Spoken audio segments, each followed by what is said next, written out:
Le truffe milionarie ormai viaggiano sempre di più su internet, la rete è sempre di più un'insidia. Da oggi anche la notizia di circa 800 persone raggirate, di cui un centinaio solo nella nostra regione, per false immatricolazioni di auto nel commercio online. Parliamo di auto di lusso. Di questo ed altro parleremo oggi insieme a Barbara Puschiasis, presidente di Consumatori Attivi. Buonasera a tutti e grazie per l'invito. Buonasera Barbara, parleremo non solo di auto, appunto, parleremo anche di telemarketing. Non so se avete presente quelle telefonate fastidiose che ricevete quotidianamente, magari anche 10 volte al giorno. Vi tempestano di telefonate per chiedervi delle promozioni. Beh, parleremo proprio di quelle, magari vi ritrovate anche un bel contratto dopo firmato a casa. E poi ci sono anche le ultime novità che riguardano le banche popolari di Vicenza e Veneta, insomma tutto questo dopo il servizio iniziale che riguarda appunto quest'ultima notizia di cui vi parlavo prima sulla truffa delle auto di lusso. Sentiamo. Sono 111 in Friuli Venezia Giulia, 835 in 18 regioni italiane, le persone truffate nell'ambito di un'evasione milionaria legata al commercio online di auto di lusso. 5 i provvedimenti restrittivi della libertà personale, 3 arresti a Pordenone, Anzio e Nettuno e 2 obblighi di dimora, eseguiti dalla Guardia di Finanza di Pordenone e dalla Polizia Stradale di Udine nell'ambito dell'operazione Cars Lifting, illustrata questa mattina nel corso di una conferenza stampa al Comando Provinciale di Udine delle Fiamme Gialle. In totale sono 18 le persone indagate, a loro vengono contestati i reati di associazione a delinquere, evasione fiscale, truffa, falso materiale e ideologico.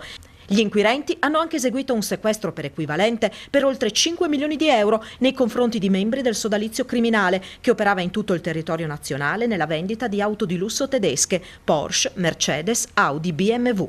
L'operazione è partita dopo il sequestro effettuato a Pordenone per contrabbando doganale di una Rolls-Royce Phantom 2 intestata ad una società con sede in Svizzera. Le indagini, durate 2 anni e condotte anche attraverso intercettazioni telefoniche, hanno permesso di scoprire operazioni commerciali attuate nella totale inosservanza degli obblighi tributari. Sono stati quantificati in 4 anni ricavi non contabilizzati fiscalmente per oltre 30 milioni e mezzo di euro.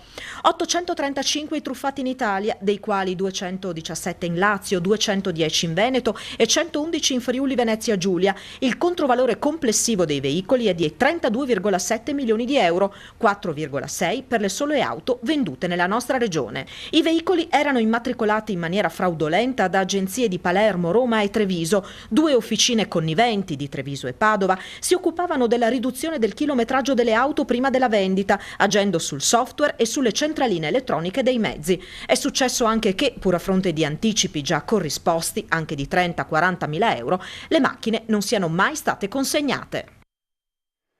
Non vorremmo trovare qualche raggirato oggi, però se, in quanto per le macchine di lusso, però se volete chiedere un aiuto, un consiglio all'esperto, abbiamo qua Barbara Puschiasis, appunto presidente di Consumatori Attivi, lo potete fare mandando un messaggio al 345 99 56 897, anche per quanto riguarda le altre dinamiche che parleremo tra poco, come vi ho detto, Banca Popolare Vicenza, Banche Venete e la questione del telemarketing.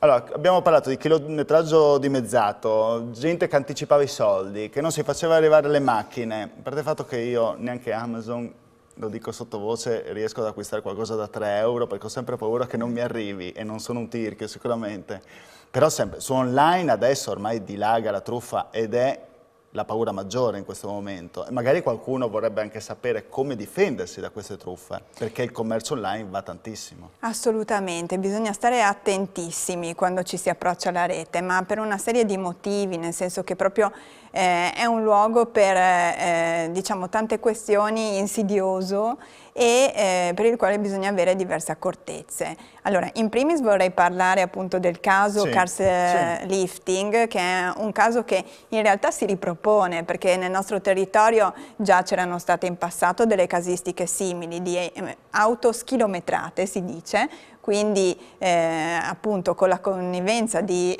qualche meccanico, concessionario, quel che è, vengono modificati i chilometri, chiaramente abbassati, di modo che l'auto possa acquisire un valore maggiore. Però sinceramente Puschiasis è difficilissimo dopo capire come acquirente, capire se un'auto mi metto nei loro panni, ha un chilometraggio inferiore, magari 10.000 km invece ne ha 40.000, 50.000, cioè è un po' difficile riuscire a trovare questo...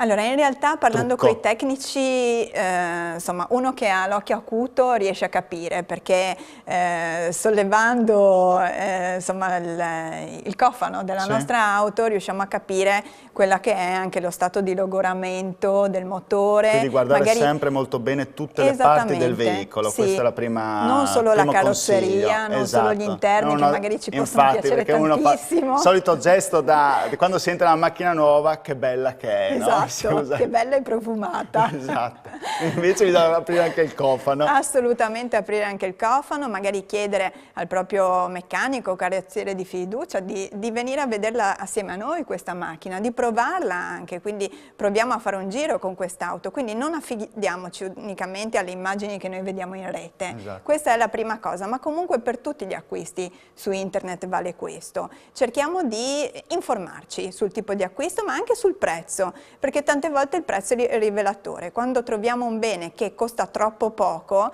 beh, poniamoci qualche problema. Questo probabilmente è l'indizio che deve far scattare, diciamo, il campanello d'allarme. Nel momento in cui dice, affarone, sì, affarone, poi vediamo che affarone è. Anche perché noi la macchina non la vediamo subito, ce la vediamo su internet, e questo è il problema. E difatti, nel caso Cars Lifting, tantissimi avevano versato degli acconti, quindi diverse migliaia di euro che avevano pagato senza poi vedersi consegnare l'auto, auto che era stata in realtà venduta anche a più soggetti, quindi attraverso la vetrina di internet, attraverso il sito.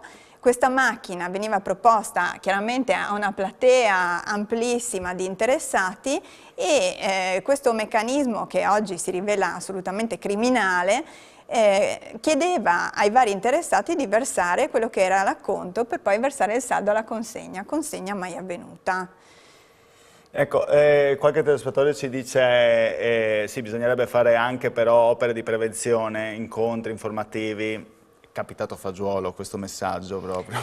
Perché adesso, perché adesso mi viene in mente che ha proprio un volantino, magari non so se si riesce a far vedere in qualche modo, forse così o così, insomma. Vabbè, ce lo spiega la Barbara Puschiasis.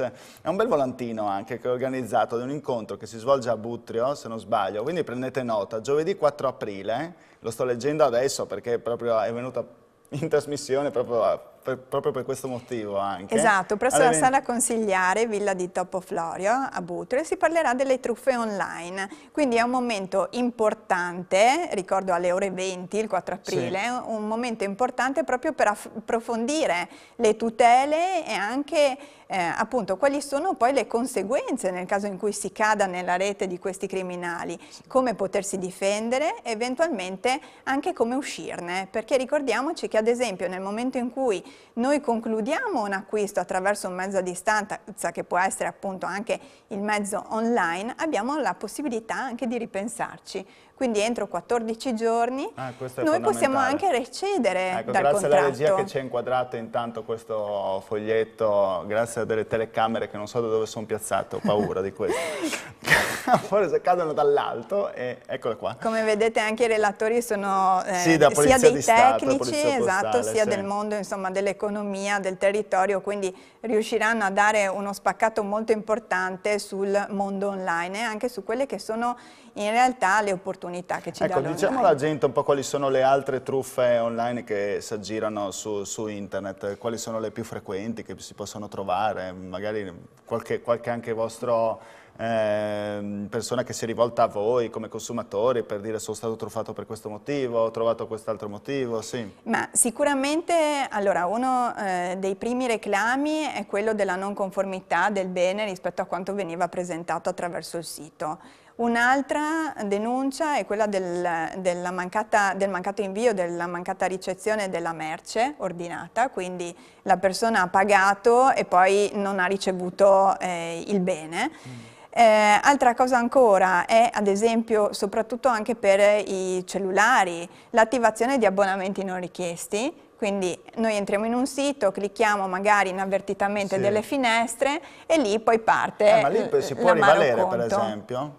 Cioè Allora, ci si lì può ci rivalere sono- in qualche modo magari sulla compagnia telefonica, perché qualche volta uno viaggia su internet, a un certo punto ti indirizzano da un altro sito e quel sito a pagamento, e come si fa? Perché ci sono tantissimi che immagino si siano trovati in questa situazione. Assolutamente, si può chiamare la compagnia telefonica, anzi consiglio di farlo tu. Entro quanti giorni? Subito, immediatamente, quando ci si accorge anche che, perché tante Quindi volte non ci bisogna si lasciare accorge... passare dei giorni? No, di solito ci si accorge perché arriva un messaggino, no, sulla nostra SIM e ci avvisa che che c'è stata addebitata una somma, ecco, magari per un abbonamento. Chiamate immediatamente il vostro gestore telefonico perché c'è la possibilità di bloccare questi tipi di abbonamento e c'è la possibilità anche di richiedere chiaramente il riaccredito delle somme.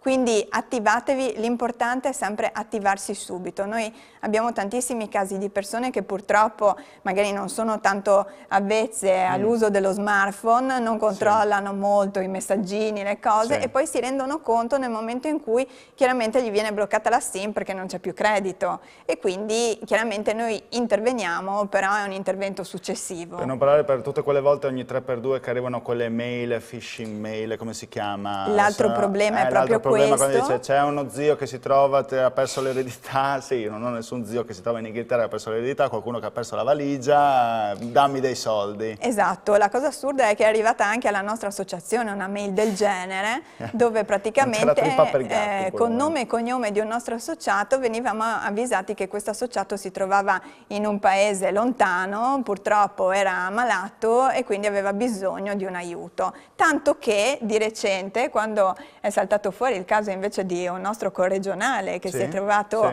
appunto in un paese lontano e ha contratto una malattia e aveva necessità, no, di ritornare in Italia ma a caro prezzo, quando siamo stati noi consumatori attivi allertati da amici della famiglia abbiamo subito chiesto: ma siete sicuri?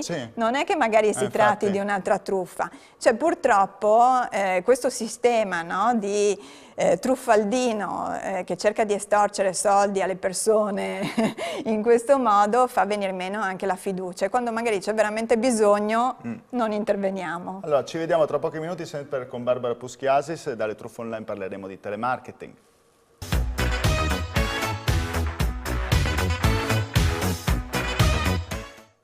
Eccoci qua con Screenshot e mi scappava da ridere perché proprio in questo momento mi è arrivato un messaggio che ho scritto che Vodafone mi regala giga illimitati a tutti i clienti business. No, visto che stiamo parlando, no, magari è un messaggio vero, però mi dice di scoprire di più su business, eccetera, eccetera, i messaggi. Io sono diffidente anche in queste cose qua, devo essere sincero. Ma è giusto, proprio l'altro giorno... Devo andare proprio su internet a cercare qualsiasi cosa prima di andare a cliccare dentro e vedere, a parte il fatto che questo è quello della redazione, quindi in caso si arrabbierebbero con me la proprietà, non è quello personale. Bando alle ciance, stiamo parlando oggi di truffe online, ma anche di telemarketing. È proprio il telemarketing, volevo parlare adesso con Barbara Puschiasis.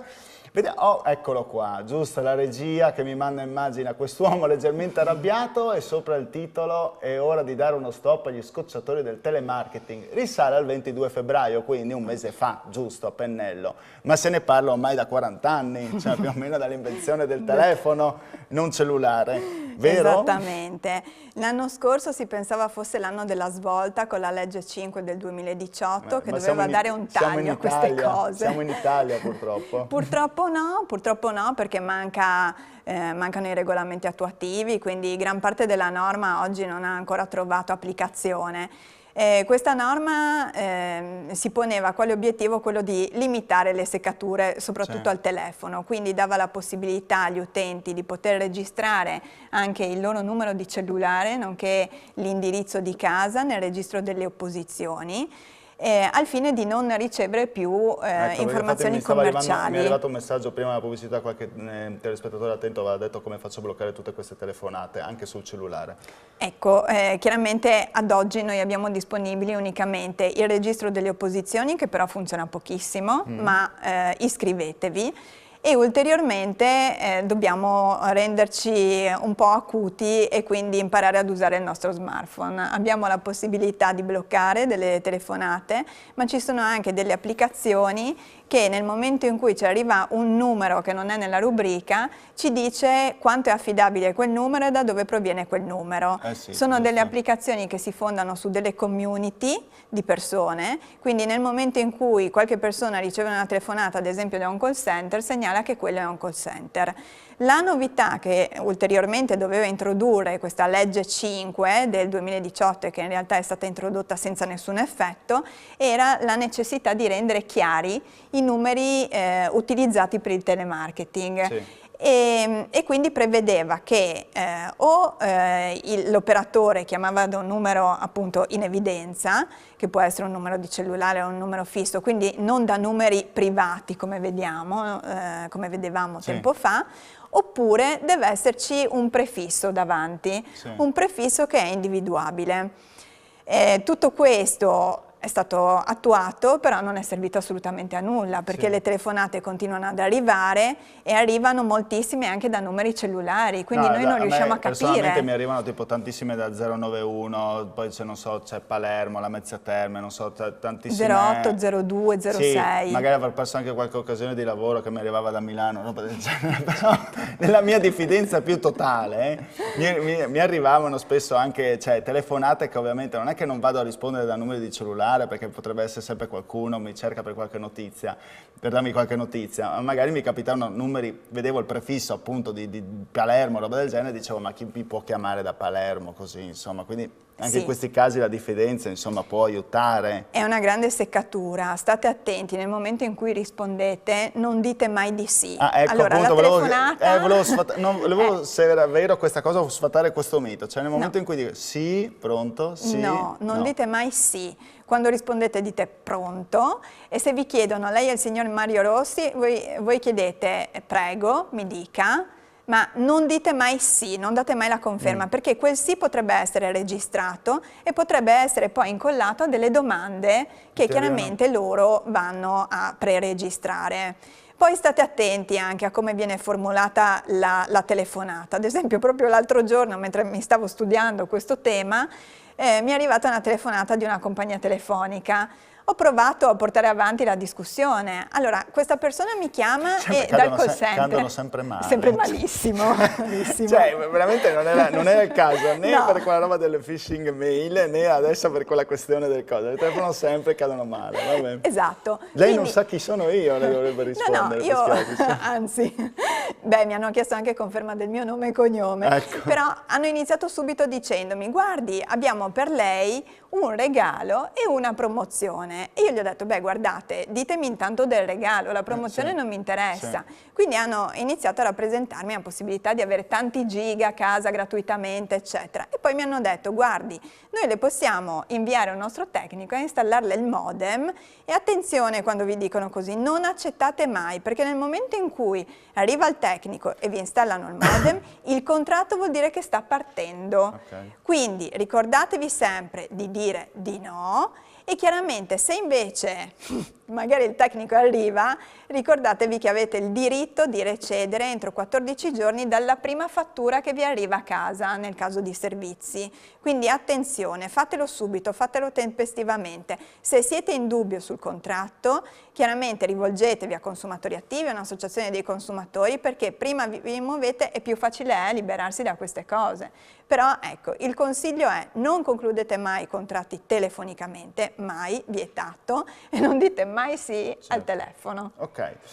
Allora, adesso voltiamo pagina, ultima parte, negli ultimi 5 minuti. Novità per quanto riguarda le popolari, le banche popolari. Tantissimi friulani si trovano sul lastrico, appunto, lo sapete, è inutile che ribadiamo tutti i fatti che hanno preceduto questa udienza che c'è stata oggi, no? Se non sbaglio. Assolutamente sì. Come si è svolta e quali sono le novità che arrivano direttamente? Le novità dall'udienza di oggi sono importantissime perché l'aula bunker di Mestre oggi ha rivelato grandissime novità che ci aiutano anche per il fondo, nel senso che il giudice oggi doveva decidere chi poteva restare nel processo per continuare a chiedere i danni chiaramente agli imputati. Il giudice ha deciso che tutti gli azionisti che hanno acquistato le azioni fino al 2015 possono restare all'interno del processo perché sono parti danneggiate, così come chi ha aderito agli aumenti di capitale del 2013 e 2014 per il reato di falso in prospetto, nonché coloro che hanno concluso le operazioni baciate, mentre ha escluso dal processo coloro che avevano transato con Banca Popolare di Vicenza. Questo ci fa dire una cosa, che il governo deve assolutamente intervenire adesso, subito, immediatamente, con un decreto legge che vada a modificare la legge di bilancio, perché come abbiamo denunciato fin da subito non è possibile che vengano indennizzati anche coloro che hanno, che hanno ottenuto le azioni anche dopo la messa in liquidazione, quindi quando valevano 0 euro.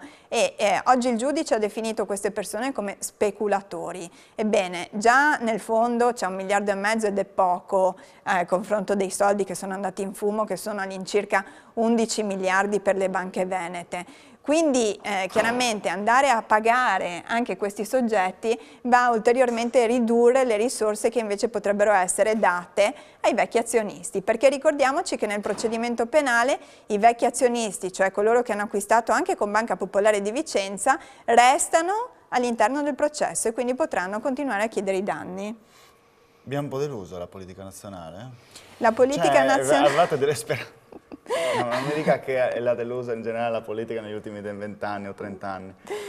No, non vorrei dirlo. Ecco, no, ma avevate qualche speranza, insomma, da questo nuovo governo, che magari in questo momento vi sentite anche voi traditi come risparmiatori? Allora, in campagna elettorale tutti i partiti politici l'hanno promesso, si sa che in campagna elettorale promettono tutto, sì, però chiaramente... Insomma, noi stiamo parlando qua di una questione di giustizia e di persone che purtroppo soffrono, soffrono anche dei loro problemi di salute. Il nostro appello alla politica regionale è stato accolto, non solo a parole ma anche a fatti. Il 26 la Regione Friuli Venezia Giulia adotterà questa mozione che noi abbiamo... volevo chiedere cosa può fare la Regione in questo momento, cosa chiedete alla Regione? Allora, la Regione costituirà un osservatorio per poter fare informazione nei confronti delle persone e raccogliere anche quelle che sono le necessità per poi trasformarle eventualmente in misure da parte della Regione verso la collettività. Ulteriormente abbiamo chiesto che ci sia un'interlocuzione tra la nostra Regione, quindi il Presidente Fedriga, ma anche l'assessore Barbara Zilli e il Ministero per l'Economia e la Finanza, al fine di spingere anche loro sull'adozione di un decreto legge che vada a superare gli ostacoli sia posti dall'Unione Europea sia posti dalla normativa interna. Ulteriormente c'è l'attività dell'eurodeputata De Monte che è molto importante perché anche lei il 26 incontrerà la commissaria europea Vestager, la quale chiaramente adesso dovrà decidere se dar corso il fondo o no, e porterà un nostro documento alla commissaria al fine di cercare di sciogliere quelli che sono i nodi che stanno tenendo in ostaggio questo benedetto fondo. So, Puskiasis, che lei non ha la sfera di cristallo o lo scioglie i nodi, però si arriverà prima o poi a una soluzione, cioè deve arrivare questa soluzione, adesso se ne parla ormai da 3 anni, 4. Finché i risparmiatori continueranno a battersi e ci sarà l'attenzione, chiaramente la politica sarà costretta a trovare prima o poi una soluzione. Quindi bisogna stare uniti perché prima o poi devono trovare questa soluzione, non possono prendere in giro la gente o continuare, insomma, se si abbassa l'attenzione possiamo mettercela via tutti. Benissimo, allora non ci sono altre novità? L'altro caso è il caso Diamanti, dato che ne avevamo già parlato. Sì, è vero, il caso Diamanti. Sì, abbiamo 30 secondi, velocissimi. 30 secondi, dall'8 aprile sapremo come poterci comportare nei confronti sia di Banca Popolare di Milano, che non sta risarcendo i clienti, sia da parte della IDB, società fallita, perché ci sarà l'udienza dove verranno ammesse o meno le istanze di ammissione al passivo. Quindi ci sentiremo dopo l'8 di aprile. Benissimo, dopodomani praticamente. Esatto. Attendete l'8 di aprile, ci saranno novità. Ringrazio Barbara Puschiasi, Grazie ringrazio a anche voi. voi telespettatori, ci vediamo la prossima settimana con Screenshot, un'altra puntata, arrivederci.